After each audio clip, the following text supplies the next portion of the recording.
Olá, pessoal. Então, hoje vamos falar sobre fluidos. Bom, um fluido é uma substância que pode fluir. Parece bastante óbvio, mas isso significa que eles podem se conformar aos recipientes que contêm esses fluidos.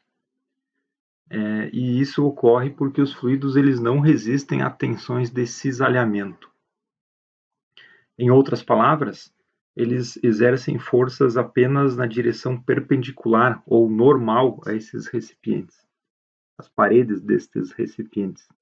Por exemplo, se desenhar aqui um recipiente com um determinado fluido, vamos ter o fluido exercendo forças, né? Aqui apenas na direção perpendicular ou normal às paredes do recipiente.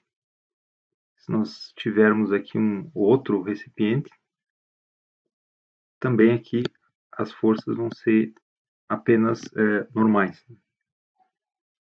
Por outro lado, se a gente tiver aqui um recipiente, por exemplo, e a gente colocar aqui um tijolo, né, um sólido aqui dentro deste recipiente, nós eventualmente podemos ter aqui uma determinada força nessa direção que a gente sempre vai poder decompor numa componente normal e numa componente paralela à superfície aqui do recipiente.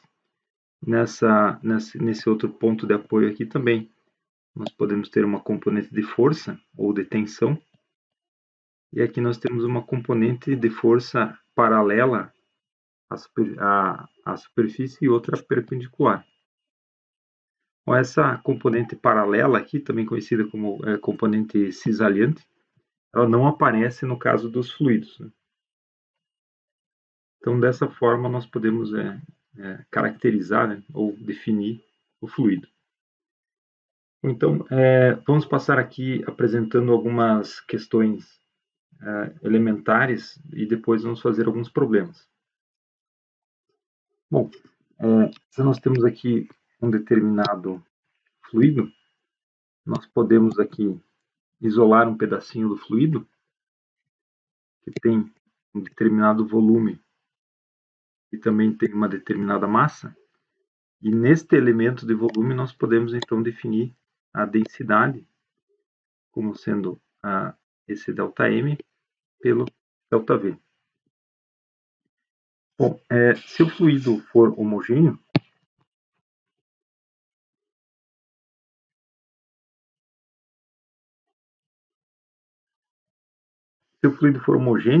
basicamente a gente não vai ter variações de densidade ao longo dos diversos pontos, né, que a gente possa amostrar.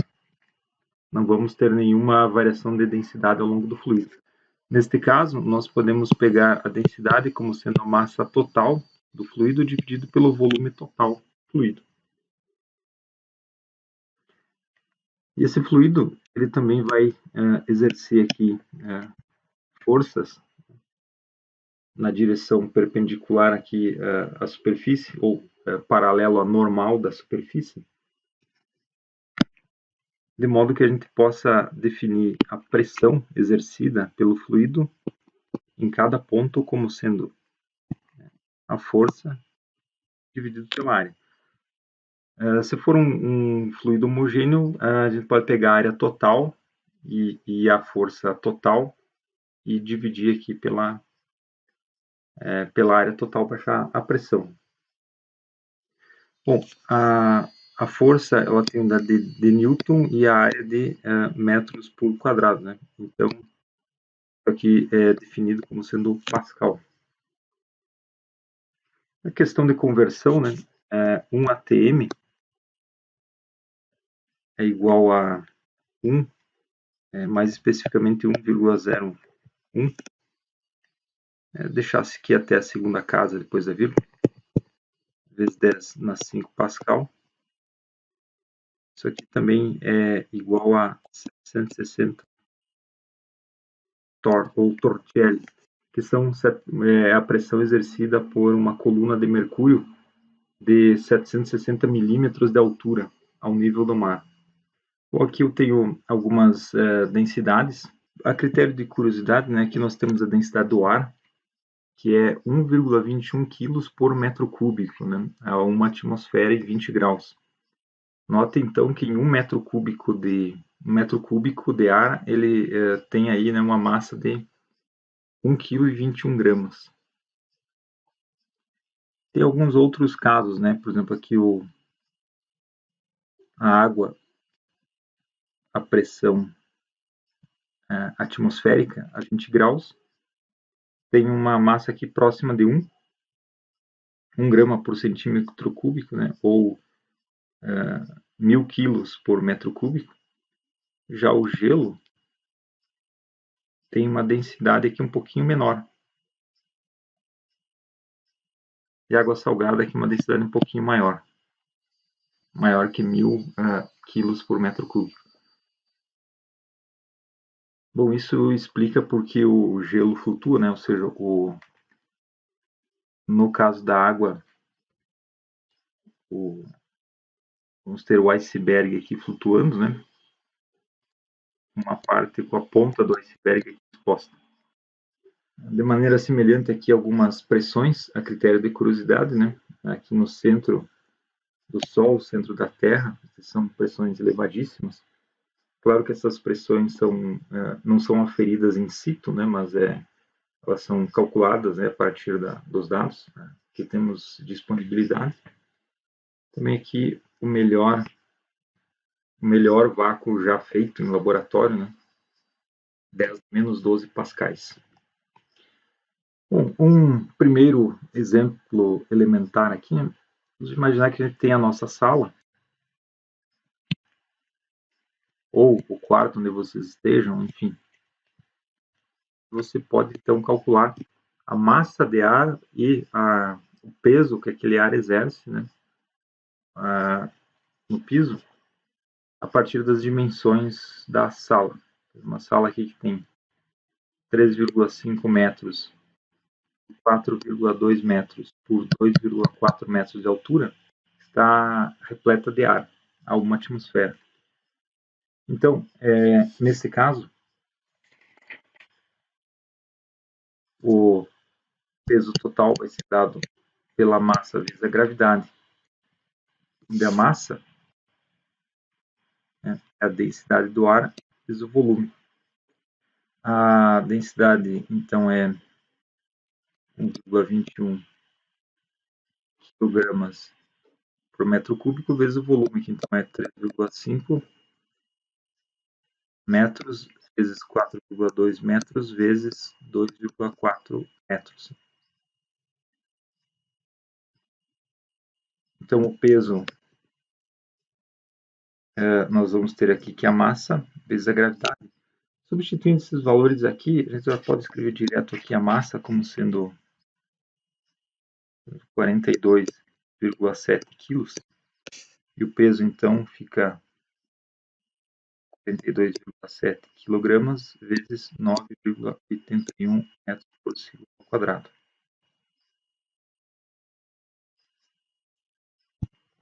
Então, a gente vai ter um peso aqui, aproximadamente, 418,8 newtons. Bom, então, temos aqui esse peso e essa massa de aproximadamente 43 quilos, mostrando aqui que uma sala típica, com dimensões típicas aí do que a gente está acostumado, tem cerca de 43 quilos de ar ali dentro.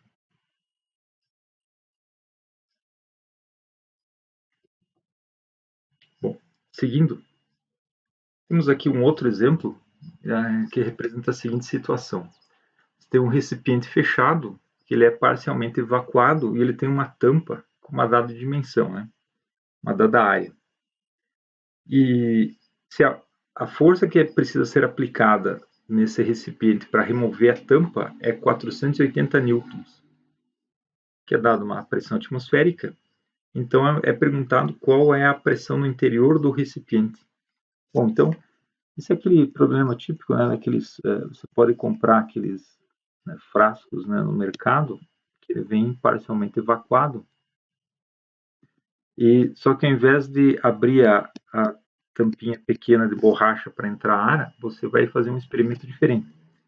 Você pôr um aparato aqui, você vai aplicar uma força até que ele abra. Nesse caso, a força externa aqui que você aplica é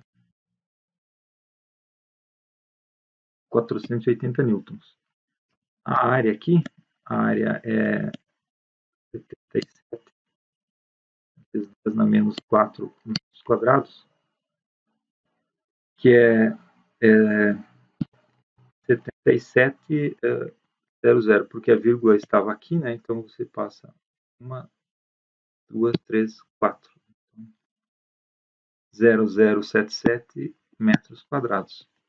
Bom, além desses dados, né, nós temos aqui outras componentes de força agindo. Por exemplo, tem uma componente aqui de pressão atmosférica, né? Ou seja, a pressão atmosférica vezes a área vai resultar aqui na força devido à atmosfera. Internamente, ele tem uma certa pressão, é pequena, mas tem. Então, essa pressão interna vezes a área vai resultar numa força, que eu vou colocar aqui, força I, força interna. Bom, então, em princípio aqui, a gente tem as forças como vetores. Aí, nós vamos aplicar, então, como tem aqui uma situação onde temos forças, nós vamos aplicar a segunda lei de Newton. Né? Somatório das forças igual a massa vezes a aceleração. Só que nesse caso, veja que nós temos o equilíbrio. Por quê?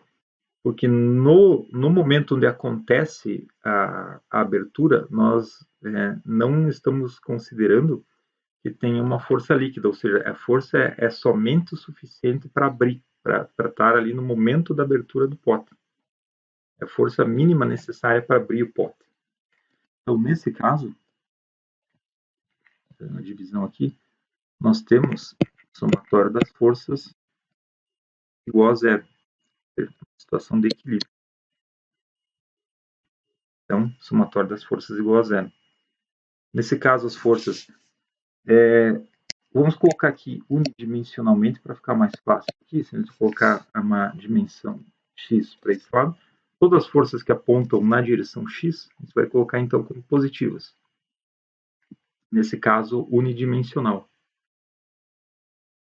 Então, vai ser mais Fi menos F atmosférico mais a força externa é igual a zero. Nesse caso aqui, caso unidimensional. Bom, a gente substitui então as forças. A força interna é o quê? A pressão interna vezes a área, menos a força devido à pressão atmosférica, que é a pressão atmosférica vezes a área. E mais a força externa, que é os nossos 480 newtons, igual a zero.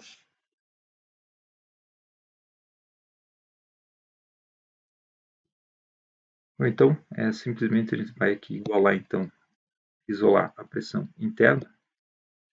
Você vai passar para o outro lado aqui, vai ficar pressão atmosférica vezes a área, menos 480 newtons, dividido pela área. A área, então, é 0,0077 metros quadrados. A pressão atmosférica é 1 vezes 10 na 5 pascal. E a força é 480 newtons. Substituindo, então, esses valores, você vai achar aqui uma pressão interna de aproximadamente 0,39 pascais. Bom, lembra que o pascal é newton por metro quadrado. Bom, então, nós podemos fazer aqui uma análise dimensional do problema. Para verificar se a unidade está correta.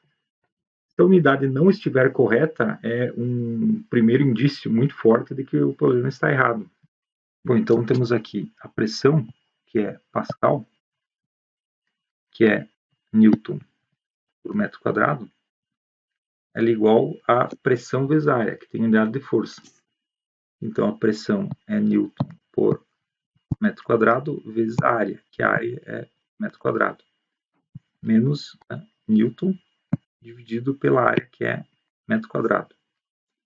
Então, a gente pode, então, cortar aqui com aqui.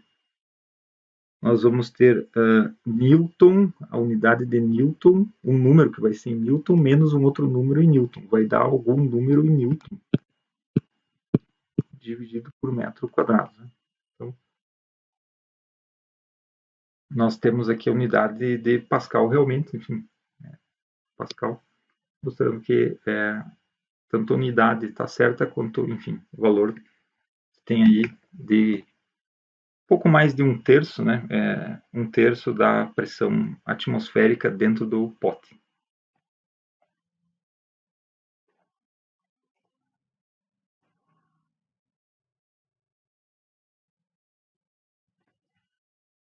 Bom, então, vamos comentar agora a pressão num ponto de um fluido estático, né?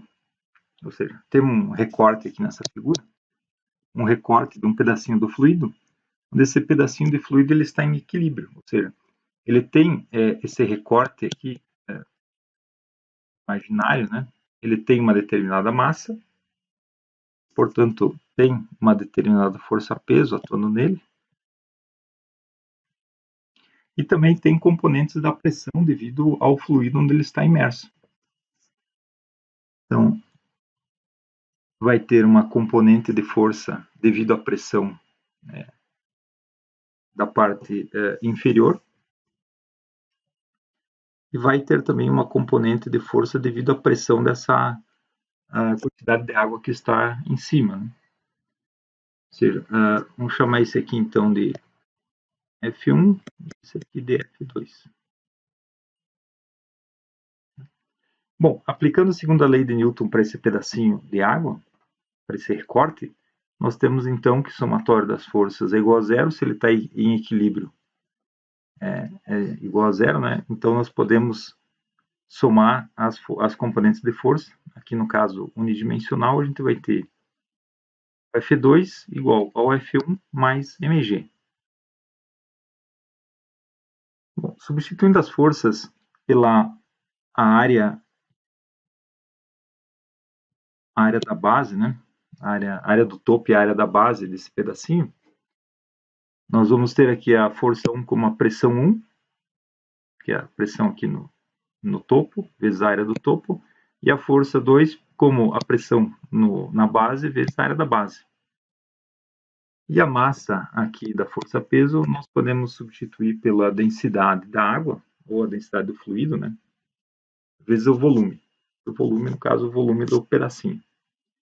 Sendo que o volume a gente também pode substituir, então, pela área da base vezes a altura.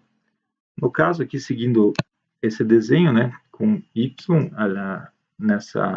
segundo essa orientação, nós temos aqui a altura, né, como y1 menos y2.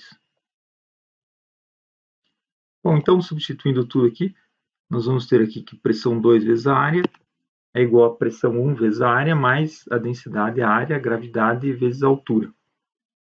Nós podemos, então, cortar a área para ter, então, a pressão no ponto 2, é igual a pressão no ponto 1, mais uma componente aqui devido à altura, né, da coluna de água.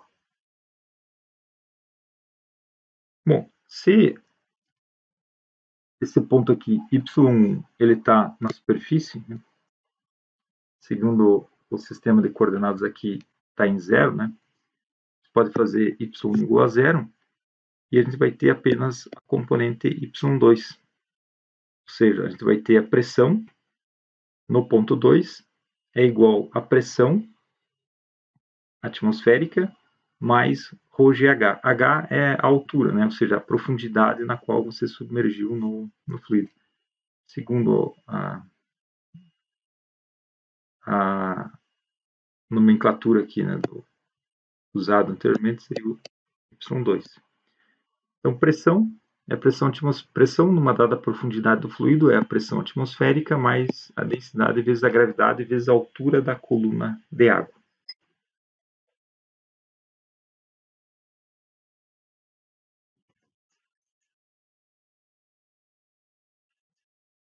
Bom, vamos fazer um exemplo aqui, que é o exemplo do tubo em U, que utiliza esse conceito.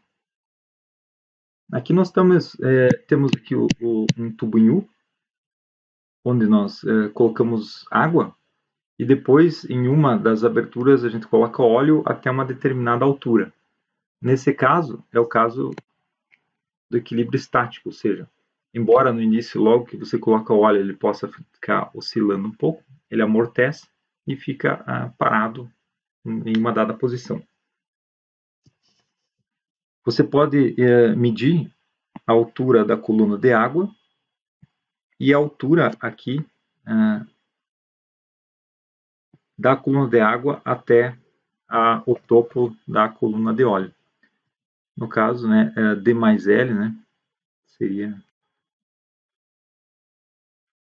a altura da coluna de óleo.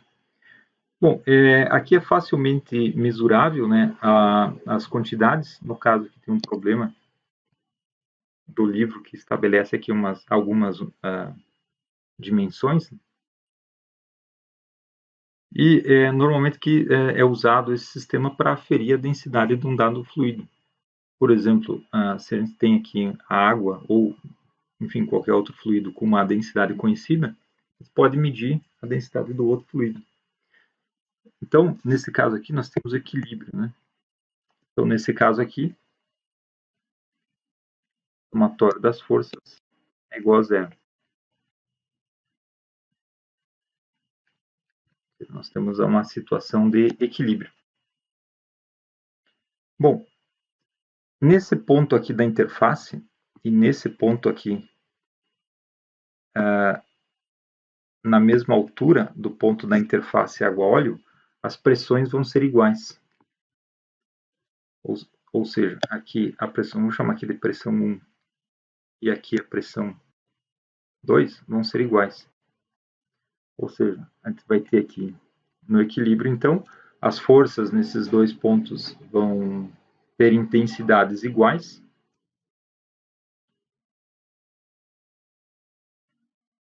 P1 vezes a área menos P2 vezes a área é igual a zero. Vai ter P1 igual a P2. Bom, a pressão no ponto 1 é a pressão da coluna de óleo, ou seja, é a densidade do óleo vezes a altura do óleo, que é L mais D. E no outro lado é a pressão da coluna de ar. Escrever aqui em termos da densidade da água vezes a altura da coluna de água, que é L. Nesse caso, a gente está desprezando a contribuição do ar que está aqui. Se nós não fôssemos desconsiderar ela, nós teríamos que somar aqui a pressão atmosférica vezes a altura aqui da coluna onde tem ar. No caso, a gente vai desconsiderar aqui, ou seja, a gente vai dizer que a densidade dos fluidos é muito maior que a densidade do ar, portanto, vamos, por aproximação, desconsiderar isso neste momento. Bom, indo aqui para o outro lado, o que a gente quer é a densidade do óleo. Ou seja, simplesmente isola aqui a densidade do óleo é igual à densidade da água vezes L dividido por L mais D. Bom, se nós não estivéssemos desconsiderando a densidade do ar, né, nós teríamos aqui mais uma componente, né?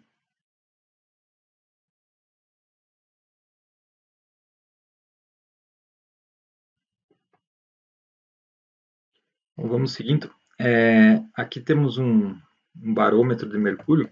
Eu uso essa figura aqui apenas para exemplificar para você, né, que esse aqui é um instrumento usado para medir a pressão atmosférica. seja, você vira o tubo de mercúrio num outro recipiente, e aqui vai se formar um vácuo nessa região, e ele vai sair mercúrio até um determinado ponto. Então, dessa superfície até aqui, nós temos uma altura da coluna de mercúrio. No caso da atmosfera, medindo a pressão atmosférica a nível do mar, vão ser os 760 milímetros de mercúrio. Só que isso independe do formato do frasco, né? Se a gente tiver um formato aqui, como esse aqui, totalmente rebuscado, a altura vai ser exatamente a mesma. Ou seja, só depende da altura e não da projeção horizontal aqui, né? Ou do formato do frasco. Da mesma forma, né, se você está num determinado ponto aqui, nadando, tomando banho num determinado balneário, se você está numa região rasa, por exemplo aqui, a pressão que você sente na ponta do seu pé é devido a essa coluna de água mais a contribuição da atmosfera. Se você está nesse ponto aqui, a pressão que você sente no seu pé também vai ser apenas, né, vai ser igual, porque vai ser apenas devido a essa profundidade. Essa altura aqui não vai contar, né, para a pressão que você sente no dedo do seu pé. Ou seja, a pressão em determinado ponto, quando você submerge num fluido, é devido apenas à altura da coluna de água que tem para cima desse ponto.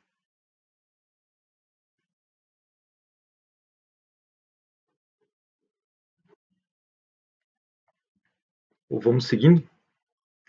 Temos aqui o princípio de Pascal, que diz o seguinte: uma mudança de pressão aplicada em um fluido incompressível, ela é transmitida integralmente para todas as partes do fluido e paredes do recipiente. Ou seja, aqui, né, aplicando uma força-peso num pistão, e essa força aqui aplicada nesse fluido vai resultar num aumento da pressão aqui interna ao líquido, né, que vai se transmitir igualmente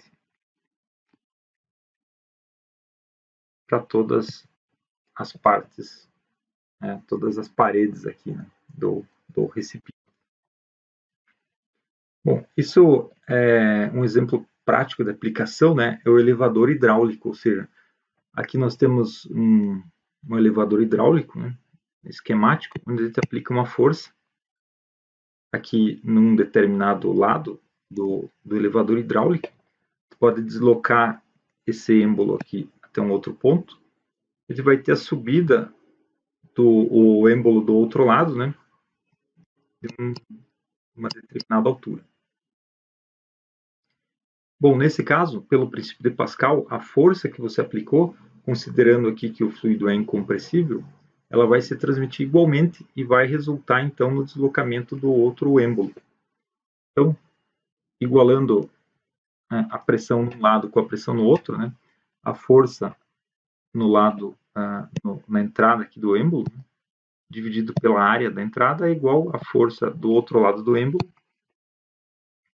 dividido pela área do outro êmbolo. Isolando a força aqui, tem que a força de saída, né, é igual à força que você aplicou na entrada, vezes a razão das áreas. Ou seja, você tem aqui uma determinada força nesse lado e uma outra determinada força aqui. Nesse caso aqui, a força, como a área nesse lado aqui é maior, essa aqui é menor, você vai ter uma força maior na saída, dada aí pela razão das áreas, né? Bom, se o fluido é incompressível, a gente tem aqui que o volume deslocado, ou seja, essa parte aqui, ela tem que ser igual ao volume deslocado na outra parte. Ou seja, o volume se conserva se o fluido é incompressível, ou seja, o volume de um lado tem que ser igual ao volume deslocado no outro lado. O volume é a área da base do pistão vezes a altura, né? Aqui vamos chamar de D aqui de D0. Então, nesse caso aqui tem a área inicial vezes o deslocamento inicial, igual à área do outro lado, né, a área de saída, vezes o o deslocamento do pistão na saída. Temos aqui uma outra relação, ou seja, o deslocamento na saída é igual ao deslocamento da entrada, dividido, multiplicado, né, pela razão das áreas. E também, por fim, nós temos a conservação da energia, ou seja, a energia que você aplica nesse lado é igual à energia que você retira do outro lado. Ou seja, em outras palavras, isso é equivalente a dizer que o trabalho que você realizou ao deslocar o êmbolo aqui vai ser igual ao trabalho que você vai recuperar desse lado. Então, trabalho é a força na saída vezes o deslocamento da saída é igual à força na entrada vezes o deslocamento da entrada. Substituindo o deslocamento, né,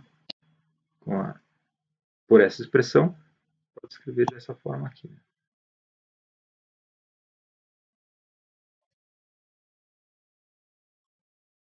Bom, vamos para mais um princípio. O princípio de Arquimedes, ele estabelece que quando um corpo está submerso no fluido, uma força exercida pelo fluido atua no corpo. E essa força é direcionada para a superfície e tem módulo igual ao peso do fluido deslocado do corpo. Ou seja, colocando aqui em termos matemáticos, né, a força de empuxo é igual à massa do fluido deslocado vezes a gravidade, ou seja, a força de empuxo é igual à força-peso da massa de fluido deslocado por aquele objeto que está submerso. No caso aqui, se a gente tem uma massa de água, né? Ou seja, ela tem equilíbrio, né? Ou seja, o empuxo aqui está completamente equilibrado pela força-peso.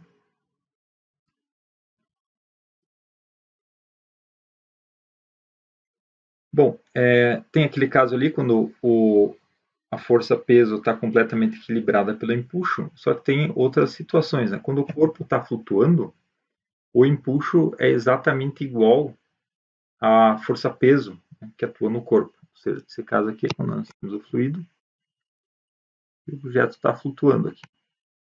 Então, o peso do objeto aqui é exatamente igual ao empuxo devido a essa massa de água ou de fluido deslocado.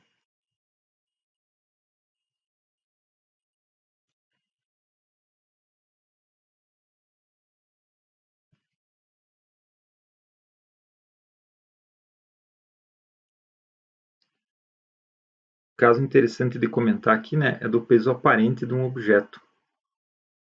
O peso aparente do objeto ele é sempre menor que o peso no vácuo, né? Por quê? Porque ali atua um empuxo. Por exemplo, é a situação que você está dentro da água, por exemplo, né, que tem uma determinada pedra que afundou aqui. Nesse caso, a força-peso ela é maior do que a força de empuxo. Mas só que o peso aparente é o peso que você mediria numa balança que você colocasse aqui, né? Então, aqui no caso, nominalmente o peso aparente, né, é o peso menos o empuxo. Por isso, claro, se você sobe numa balança dentro da água, você mede uma força-peso menor, embora a sua massa seja a mesma, né? Que ali você tem descontado o empuxo. Se o, se o nosso ar aqui pesa 1 kg, 1,2 kg por metro cúbico, já pode antecipar que nós temos também aqui um peso aparente em qualquer balança que a gente suba aqui na Terra. Por quê? Desde que a gente tem o ar aqui, a gente está imerso no ar, então nós vamos ter descontado aí o peso, né, que a gente vai estar medindo na balança, o peso aparente, porque a gente está imerso no ar. Bom, vamos seguindo. Vamos fazer agora um exemplo que é o seguinte: tem um bloco de madeira com uma dada densidade ele está flutuando num determinado líquido. Então eu vou desenhar aqui essa situação. Nós temos aqui um determinado bloco, nós temos ele flutuando num determinado fluido. Vamos chamar essa altura aqui de H pequeno, ou seja, altura submersa. Aqui, a altura total do bloco. Bom, nessa situação, a gente quer saber o valor da altura submersa, ou seja, essa altura submersa aqui. Então, nesse caso aqui, a gente tem uma força-peso que atua no centro de gravidade do bloco. Nós temos uma força-peso. E atuando no centro de gravidade do líquido deslocado, ou seja, aqui, nós temos o empuxo. Vamos estabelecer aqui um sistema de coordenadas, apenas para facilitar a nossa orientação. Então, essa é uma situação de equilíbrio, novamente. Então, somatório das forças igual a MA, a segunda lei de Newton, né? Nesse caso, em específico, o somatório das forças é igual a zero. Por quê? Porque é um problema que lida com equilíbrio. Colocando todas as forças que estão no sentido do eixo coordenado aqui como positivas, ou seja, o empuxo menos o peso igual a zero, a peso maiúsculo, para não confundir com pressão. Então, o empuxo é o peso do líquido deslocado. Qual o peso do líquido deslocado? É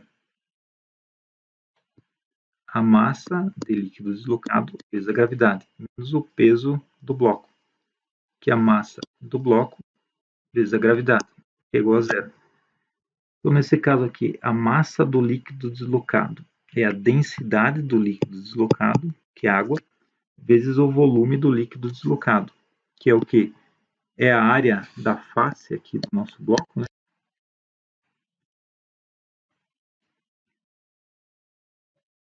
Vezes a altura pequena h, que é a altura do líquido deslocado, menos aqui a gravidade, menos a massa do bloco, que é o quê? A densidade do bloco, vezes a área do bloco, vezes a altura do bloco, vezes a gravidade.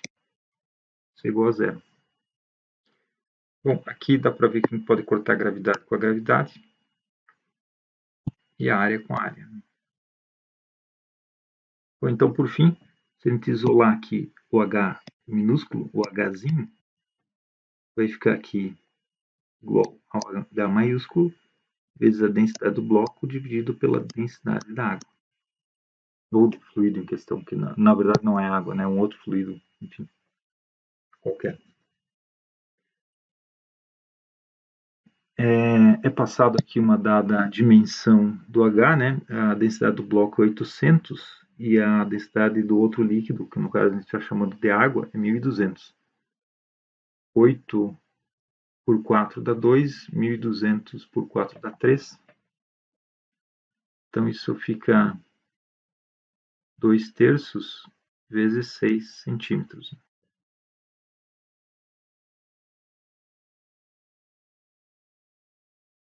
É isso aí. Daria 0,66666 vezes 6. Né? Bom, seguindo, nós temos aqui uma parte B. Se o corpo é totalmente submerso e então solto, qual é a intensidade da aceleração que atua no bloco? Ou seja, nesse caso, vou desenhar aqui o nosso bloco. E agora, E agora nós temos aqui o líquido aqui, porque a gente afundou, vamos supor que a gente pegou e afundou o bloco até o limite aqui da superfície do líquido, ou da água, né, se fosse água, enfim, do líquido. Vou desenhar novamente aqui um eixo coordenado. E nesse caso, no centro de gravidade do bloco, nós temos a força peso atuando. E aqui no centro, que é o mesmo ponto, geométrico do líquido deslocado, nós temos o empuxo atômico. No momento que então a gente solta o bloco, vai atuar nele aqui uma aceleração de ar. Ou seja, é no momento que a gente solta o bloco para ele ir acelerar, né, e tentar retomar essa posição antiga dele.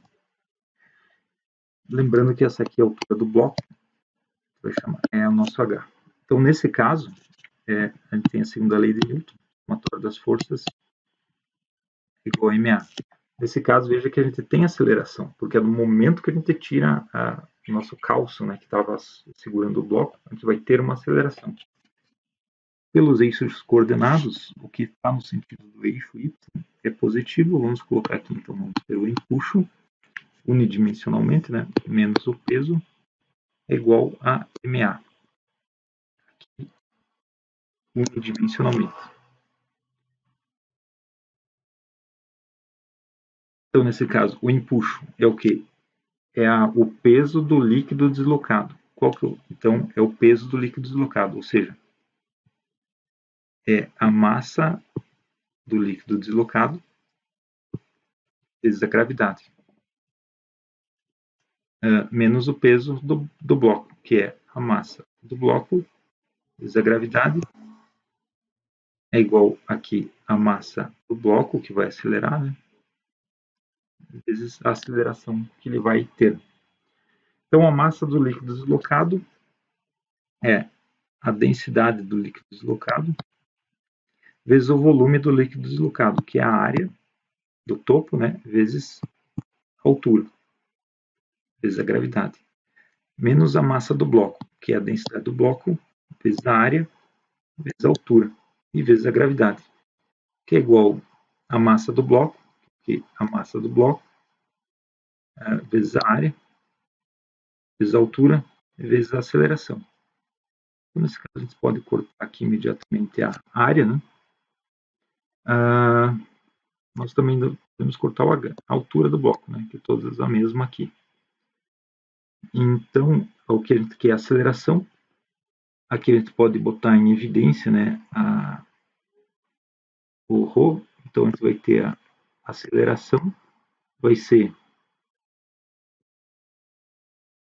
a densidade do líquido, né, menos a densidade do bloco, dividido pela densidade do bloco, vezes a gravidade.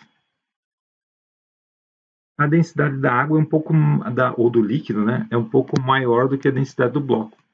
Então, esse número aqui, que está entre parênteses, vai ser um pouquinho menor que 1. Portanto, a aceleração do bloco vai ser menor do que a aceleração da gravidade. Se vocês substituírem os valores aqui, vocês vão encontrar um valor aqui de aproximadamente 4,9 metros por segundo ao quadrado.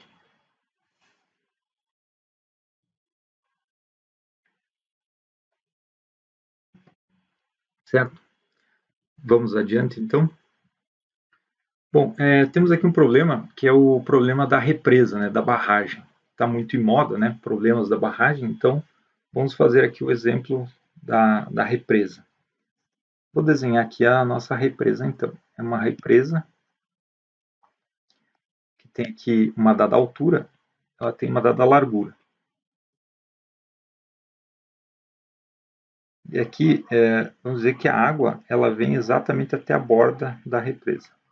Aqui está a água. E aqui, do outro lado, é feita uma muralha de concreto, né, para conter a barragem, que está à borda da barragem. Bom, o problema nos dá aqui uma dimensão, então vamos colocar aqui que a largura da barragem, né, até aqui, que até aqui, a largura da barragem é L. E a altura da barragem, né, aqui até o fundo, a gente vai chamar de D. Bom, nesse caso, a massa de água que está aqui, ela vai exercer uma pressão, no fundo, mas o que não interessa não é a pressão que está sendo feita no fundo, é sim a pressão que está feita aqui na borda, né, na parede da barragem. Então, aqui nós vamos ter uma determinada força. Aqui nós vamos ter uma outra força que é maior.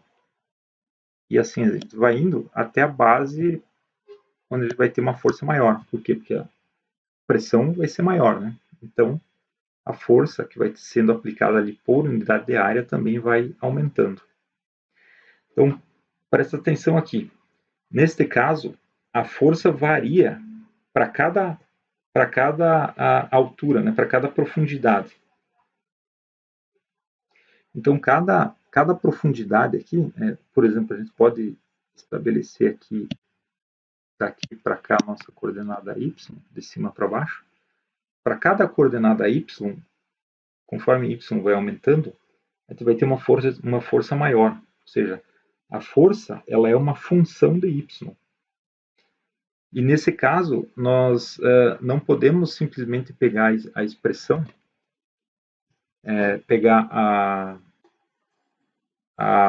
achar a força multiplicando simplesmente a pressão pela área. Por quê? Porque qual a pressão? Aqui a pressão é uma função de y, né? Então, nesse caso, é preciso somar. Vou escrever aqui explicitamente.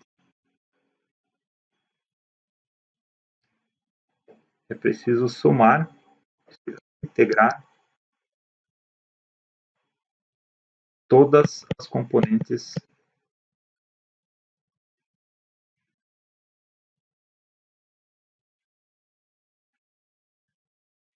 de força. Certo? Assim, nós inicialmente temos que identificar aqui o nosso elemento de força. Então vamos pegar uma determinado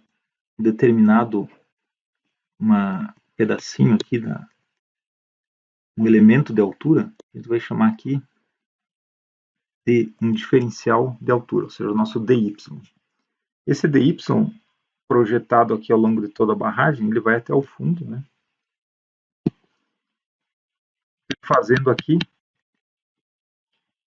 um elemento diferencial de área. Aqui nós temos um dA, que é igual ao dy vezes... Não, d é a altura, não, desculpa. Que é o nosso dy vezes o nosso L. Esse é o nosso elemento diferencial de área. Nesse elemento diferencial de área,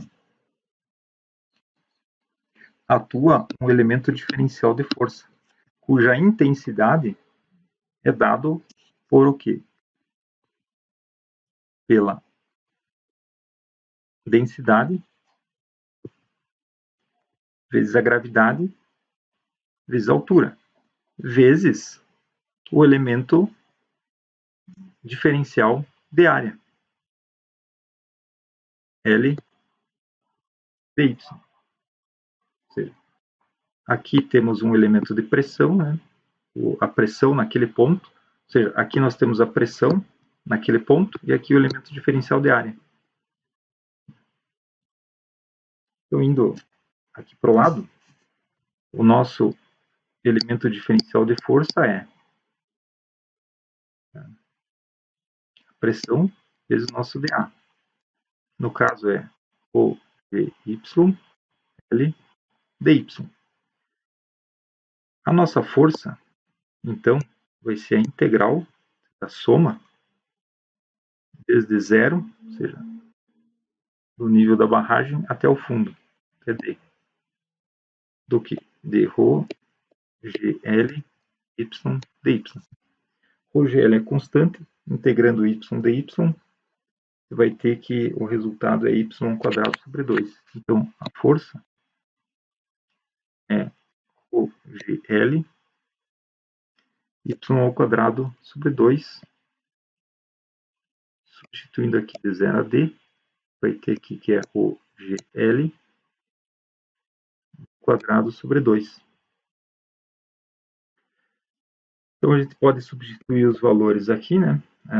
A densidade da água, que é 1000 kg por metro cúbico, gravidade 9,81, o L, que é largura da barragem, que é 314 metros nesse exemplo, e a altura total da barragem, que é 35 metros, a gente vai ter então o módulo da força, ou seja, a intensidade total da força que atua na parede da barragem.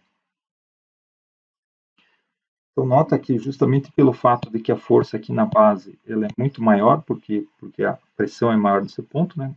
E no início, é justamente por isso que a barragem tem esse formato, né?